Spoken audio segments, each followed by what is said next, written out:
திட்டம் போட்டு என் அக்காவை போலீஸ்ல சிக்க வச்சு சித்திரவதை பண்ண. அங்க இருந்து காப்பாத்திட்டோன்னு தெரிஞ்சு அவங்க பேரை கெடுக்கிறதுக்கு, இந்த பிரச்சனையில சிக்க வச்சு பழி வாங்குறதுக்கு இல்லாத பொல்லாதெல்லாம் சொல்லி சோசியல் மீடியாவை ஒரு வெப்பனா யூஸ் பண்ணிருக்க. இங்க பாரு, இது வரைக்கும் நீ பண்ணதெல்லாம் ஏதோ ஒரு காரணத்துக்காக பொறுத்துட்டு இருந்த. ஆனா இப்ப நீ பண்ணிருக்கிற பாரு தரங்கிட்ட வேலை, அதெல்லாம் என்னால பொறுத்துக்கவே முடியாது. உங்க குடும்பமான காத்துல பறக்குதுல, பொறுத்துக்க முடியாதுதான். ஏய், உன்னால யார் யாரும் என் அக்காவை பத்தி தப்பு தப்பா பேசக்கூடாத வார்த்தையெல்லாம் பேசுறானுங்க. செய்யாத தப்புக்கு ஒரு பாவம் அறியாது என் அக்கா தண்டனை அனுபவிக்கிற மாதிரி எல்லாரோட பழி சொல்லுக்கும் சாபத்துக்கும் ஆளாயிட்டு இருக்காங்க. எல்லாத்தையும் இதோட நிறுத்திக்கோ. இது வரைக்கும் முன்னால் நடந்த எல்லாத்துக்கும் நீதான் முடிவு கட்டுற.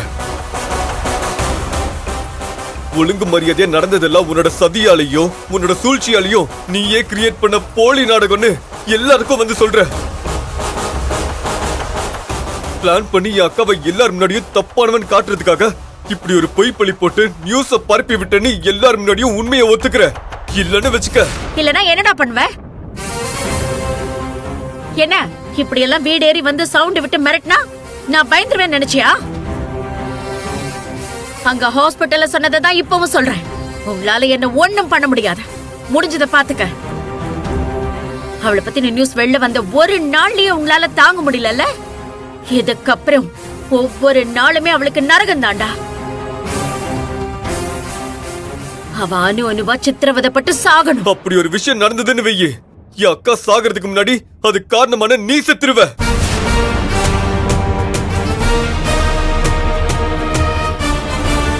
ஏய், அதையும் பாத்துலாண்டா. என் அக்காவுக்கு ஒண்ணுனா கொலை பண்ண கூட தயங்க மாட்டேன். போலீஸுங்கிறதுனால தான் உங்ககிட்ட நின்னு பேசிட்டு இருக்கேன். இல்லனா கொல்றது கூட தயங்க மாட்டேன்.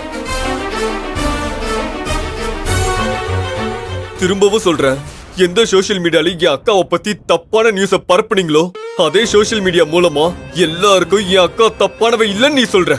முடியாதுடா. உன்னால என்ன பண்ண முடியுமா பண்ணிக்கோன்னு சொல்லிட்டல. அப்புறம் என்னடா சொன்னதையே திரும்ப திரும்ப சொல்லிட்டு இருக்க? நீ அடிப்பேன் கொல்லுவேன்னு மிரட்டினா அப்படி நான் உனக்கு பயந்து நீ சொல்றதெல்லாம் செய்வேன்னு நினைச்சியா? இதோ பாரு, நீ யூனிஃபார்ம் போட்டாலும் சரி போடலனாலும் சரி உன்னை பார்த்து எனக்கு பயமே கிடையாது. என் முன்னால நீ எல்லாம் ஒரு ஆளே கிடையாது. ஒரு போலீஸ்காரனா உனக்கு இருக்கிற பவரை விட இந்த சொசைட்டில என்னோட பவர் அதிகம்டா. என்கிட்ட உன் உருட்டல் மிரட்டெல்லாம் காட்டாத. அது கஞ்சற ஆள்லாம் நான் கிடையாது. முதல்ல என் வீட்டை விட்டு வெளில போடா. உங்கள மாதிரி ஆளுங்களோட காலடியில என் வீட்டுல படவே கூடாது. போடா வெளியில. நான் சொல்றத செய்யற வரைக்கும் இங்க இருந்து ஒரு அடி கூட நகர மாட்டேன். கடைசியா உனக்கு ஒரு வாய்ப்பு தரேன். இது ஒரு எச்சரிக்கையை கூட எடுத்துக்கோ. இப்ப வீடியோ போட முடியுமா முடியாதா? ஏய் ஏய், அதான் அவங்க முடியாதுன்னு சொல்றாங்கல்ல. உன் அக்கா யோகியமானவளா இருந்தா அவளை நல்லவன் நிரூபிச்சுக்க வேண்டியதானே? எதுக்கு எங்க வந்து கத்திக்கிட்டு இருக்க? உன் போலீஸ் கேத்தெல்லாம் வேற எங்கயாவது வச்சுக்கோ. உன் அக்கா யாரு எப்படிப்பட்டவன்னு இந்த ஊர் உலகத்துக்கு எல்லாருக்குமே தெரிஞ்சு போச்சு. அப்புறம் உங்களால ஒன்னும் கிழிக்க முடியாது. ஏய், வாய மூடி. நீ எல்லாம் ஒரு ஆளு, நீ அக்காவை பத்தி பேசுறியா? அவங்க பேர் சொல்ல கூட உனக்கு எல்லாம் தகுதி இல்ல. என் அக்காக்கும் மாமாக்கும் கல்யாணம் நடந்தது தெரிஞ்சு அவங்க ரெண்டு பேரையும் பிரிச்சு என் மாமாவை அடையணும்னு நினைச்சு நீ பண்ற விஷயம் எனக்கு தெரியாதுன்னு நினைக்கிறியா? அடுத்தவ புருஷன் மேல ஆசைப்படுற ஈனப்பெருவி தானடி நீ. நீ அக்காவை பத்தி பேச வந்துட்டியா? ஏய் ஏய், என்னடியே?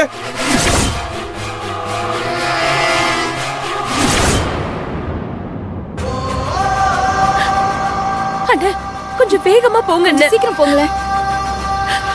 அக்கா, அங்க அன்பு வேற கோவமா போயிருக்கான். அங்க என்ன நடக்க போகுதுன்னு நினைச்சாதான் ரொம்ப பயமா இருக்கு. அன்புக்கு கோவம் வந்த கண்மூடித்தனமா நடந்துப்பான். நம்ம ஏன் சொல்றோம் எதுக்கு சொல்றோம் கொஞ்சம் கூட புரிஞ்சுக்கவே மாட்டான். அக்கா, அவரோட கோபம் நியாயமானதுதான்.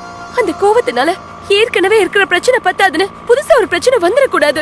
எப்படியாவது அவரை தடுத்து நிறுத்தணும்க்கா. ஷாலினி, அன்பு நம்ம சொன்னா கேட்பானான்னு தெரியல. வீட்லயே அவனை நம்மளால கண்ட்ரோல் பண்ணவே முடியல. நீ உடனே கையிலுக்கு போன் பண்ணி இந்த விஷயத்த சொல்லு. கையில் வந்து அவனை கண்ட்ரோல் பண்ணாதான் இதுக்கு ஒரு தீர்வே கிடைக்கும். இல்லாட்டி பிரச்சனை பெருசாயிட போகுது. கொஞ்சம் சீக்கிரம் பண்றேன்க்கா. எங்க கொஞ்சம் சீக்கிரம் போங்களேன். எத்தனை தடவை சொன்னாலும் உங்களுக்கு புரியாதா? நீங்க எவ்வளவு கெஞ்சினாலும் எங்க முடிவு மாறாது. தயவு செஞ்சு இங்க இருந்து கிளம்புங்க. சீக்கிரம் வீட்டை காலி பண்ற வழியை பாருங்க. அப்படி பண்ணலன்னு வச்சுக்கோங்களேன், அப்புறம் நான் வேற மாதிரி நடவடிக்கை எடுக்க வேண்டியிருக்கும். திரும்ப திரும்ப வீட்டை காலி பண்ணுங்கன்னு என்னால கெஞ்சிட்டு இருக்க முடியாது.